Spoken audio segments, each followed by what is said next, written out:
Alright guys, welcome back to the channel. So in this video I'm going to be going over imbalance in some more depths, just to really sort of solidify your understanding around imbalances, because I think there's been a little bit of confusion as to what it is and how we can actually use it. So if you haven't checked out the previous video that I did on imbalance, go and check that one out, because it will help you understand this video a bit more, right? Okay, so the way that we identify imbalance, okay, or potential imbalance, is these big gaps in the market, right, or these big strong pushes up in the market, okay? So there is a potential area of imbalance, right? We've got a potential area of imbalance through there, okay, through here, right?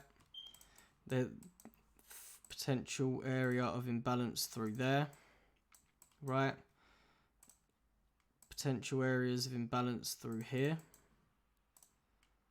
okay, potential area of imbalance through there, right, there. Obviously I'm not identifying all of them, but I'm just sort of picking out the ones that are pretty obvious, okay? Obviously we get imbalance and inefficiency everywhere. So what is imbalance, right? So imbalance in the Forex market is an inefficiency in price action, right? Or the way that price is delivered. So as we know, right, we need buyers and sellers in the market. So if we want to buy this market, right? If we want to buy this market, we need someone on the other side who is willing to sell the market, right? Or take the opposite side of our position, okay? So you can see here, right, this is quite a good example. You can see that there is a lot of bullish pressure in the market, okay? There's a lot of demand in the market, right? So what does that tell us? We've got people that are buying, and there's also people that are selling, okay? Let's say down here, we're a big bank, okay, or an institution, and we want to buy some Bitcoin, right? This is Bitcoin that we're looking at the minute. Okay, so let's say that we want to buy some Bitcoin. However, there's not enough people on the opposite side of the market who are willing to sell Bitcoin to fill our position. Because, like I said, right, we need people that want to sell if we want to buy, right? We can't buy something if there's no one willing to sell it, and on the flip side, we can't sell something if there's no one willing to buy it. So we get areas of inefficiencies in the market. So basically we'd have buy side inefficiency here, right? Because there's most likely, I mean, for the volume that you and me are trading at, the chances that we get left behind is pretty unlikely. I mean, I have seen it depending on the type of broker you have. One of my brokers before was really bad with this. So basically my order would be there and the price would be floating around my order and I wouldn't get filled, right? But obviously this is going to be more, a lot of the inefficiencies are going to come from people that have got large amounts of capital, right? And there isn't enough liquidity on the opposite side to fulfill their orders. So there's going to be buy side inefficiency here. So generally what we'll see is the market will come back down and accumulate inside of this inefficiency, and then, you know, pick up the orders for efficiency, and then we'll see a move higher or a move lower from that place, right? Okay, so I hope that makes a bit more sense. Again, if you haven't seen the first video, go and check that one out because it will help you, right? So that is what inefficiency is, right? Or imbalance is. So just to summarize, right? Imbalances are areas of inefficiency in the market, okay?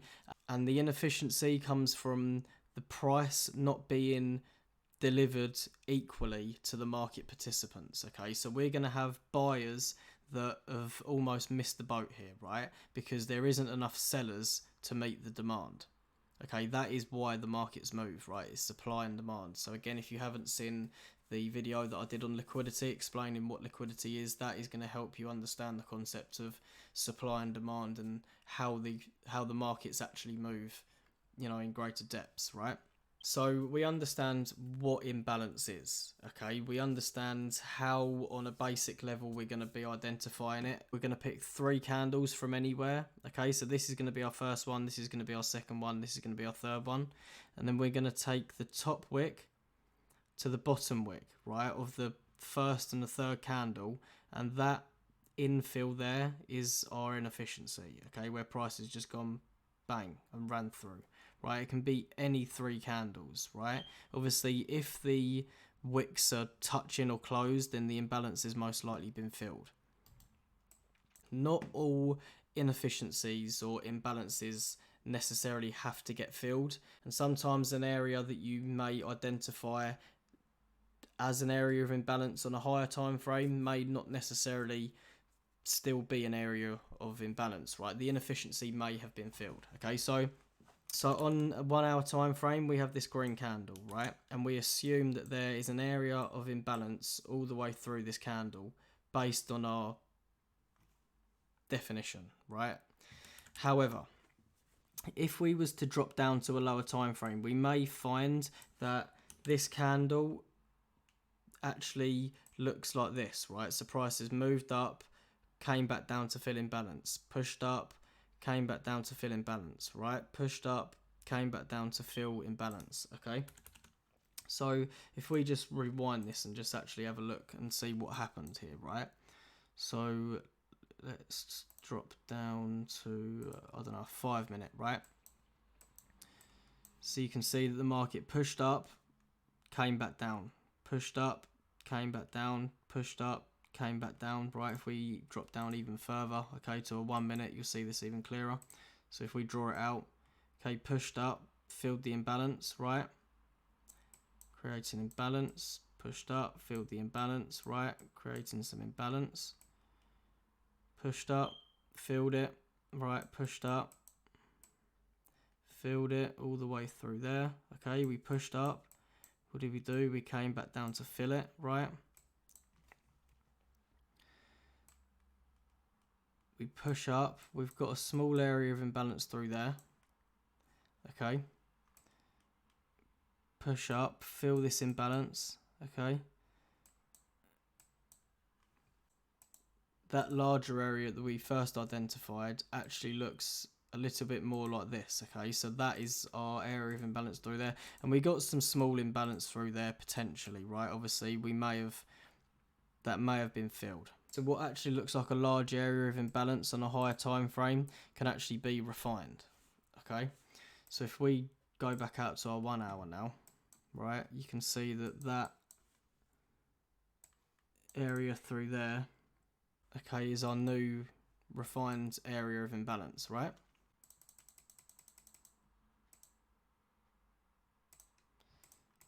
And again, imbalance, right, gets filled. This area of imbalance comes back down, and look, we fill this area of imbalance before we see a push higher. Okay, so we can use it just to identify what's going on, right? So we can use it for, there's many different ways you can use it. There's not one specific way to trade. You don't have to use it, right?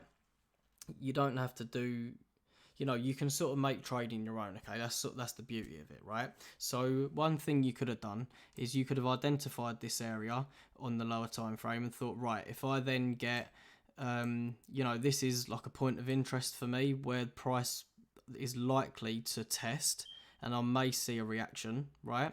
Obviously, I know there's a high probability that price wants to come back down here and distribute the orders for fair value, right? For efficiency, okay? Can I then get involved at that level? Well, if you get confirmation, okay? So then what is confirmation? Obviously, you can look for, how do market makers get involved with the market, right? Well, they manipulate the market, get people that want to sell, right? So look, strong push down, okay, breaking structure, people are likely to start selling this, right? And then what do? They accumulate their buy positions all the way through here, run the liquidity, bang, take up a buy position, right? And then, accumulate their long positions and then distribute out of their long positions, right? So if you get this confirmation or any confirmation inside of these zones, yes, of course you can use them, right?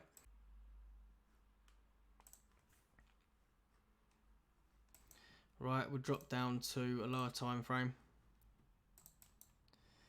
And we're approaching our zone, right? So we've got a push down, Okay, some equal lows being generated. Obviously we understand that there's liquidity being generated below these equal lows. We've got breaks of structure signifying a potential sign of strength, right?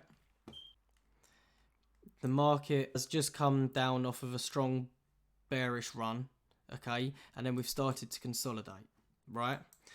Again, liquidity generation. Most people are probably thinking that this is just a leg, a pullback, and then going to be another extension lower. That is going to be the, the main market sentiment, right? So let's see what happens. Again, structure being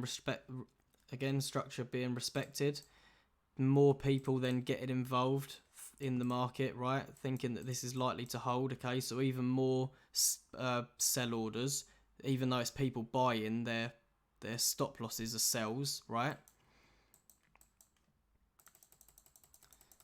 And then bang, right? We go through that liquidity again, accumulating buy positions. The smart money are buying all the way through here, picking up more buys, okay, from the buy side inefficiency, right? Buy. So we then see a push down into this imbalance, right? Sweeping all the liquidity below here, and then a rejection, right? So that could have been your first entry into the trade, right? Or a potential entry into the trade. Or alternatively, you could look for a break of structural highs, right? And a test, okay? Tap down into that order block, right? And then, looking at that if you're not so aggressive, okay? Obviously, this is going to depend on however you look to, however you want to trade, right? There's no right or wrong, okay? There's just profitable and unprofitable, right? I'd say that's the test there in hindsight, right? So depending on whether or not you could have got involved in that.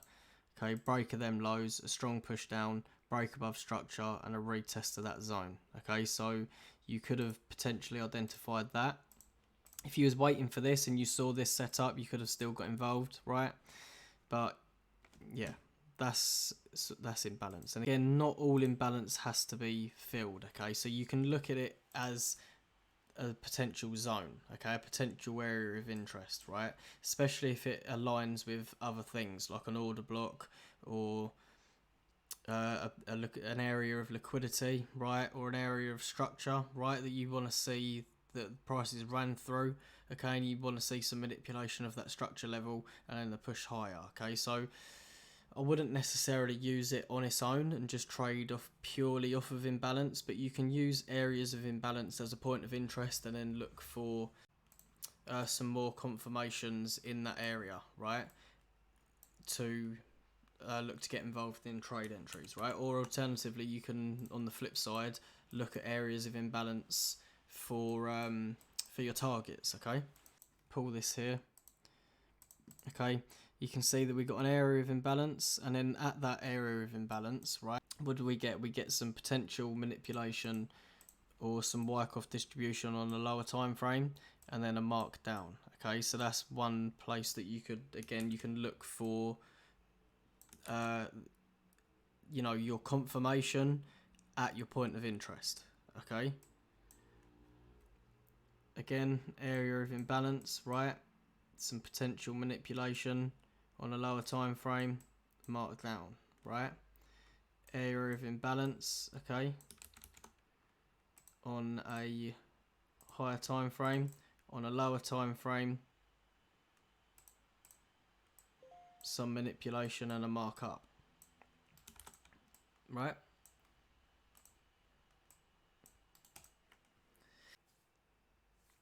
All right, so again, look, you can see, where are we? Right, area of imbalance, okay. Area of imbalance and on a lower time frame, right, some manipulation and a markup, okay. What is the market doing? Okay, we're just going from, we're accumulating, marking up, distributing, marking down, accumulating, marking up, distributing, marking down, accumulating, marking up, distributing, marking down, right, accumulating, distributing. So if you haven't seen the video that I did, oh god, I don't know what video it was, this video. So this video is also going to help you, right? The video that I did on, there you go, Wyckoff market structure. Okay, that is also that's going to help you as well. Okay, so it just goes over the fractal nature of the market, right? The idea that we get little schematics, right, inside of our larger schematics, right? So that video, again, if you haven't watched that video, go and watch that. That will also help you, okay? All right, so with the previous video on imbalance and this one, I hope this clears up any grey areas. If it does, let me know. If it doesn't, let me know. If you did get value from the video, be sure to hit the like button and subscribe to the channel. And wherever you are on your trading journey, I hope you have a good week, and I'll see you on the next one.